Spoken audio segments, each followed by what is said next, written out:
আপনি ভুল মানুষের কাছে বলার কারণে সে হঠাৎ করে মুখ ফসকে বলে দিল যে এইটার বিবরণ এইটা।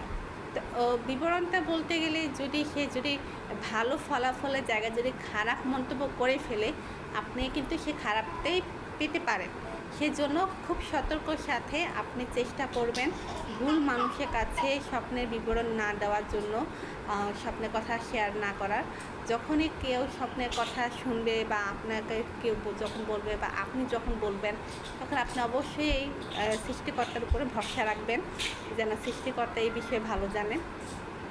আর হচ্ছে অভিজ্ঞ আলেম বা অভিজ্ঞ ব্যক্তি যাদের কাছে আপনি স্বপ্নের সঠিক বিবরণ পাবেন, তাদের কাছেই একমাত্র বলতে পারবেন। এছাড়া স্বপ্নের বিবরণ অনুমান ভিত্তি করে ভুল ভ্রান্তিভাবে বিবরণ দিবেন না, এতে স্বপ্নের ফলাফল উল্টো হয়ে যায়।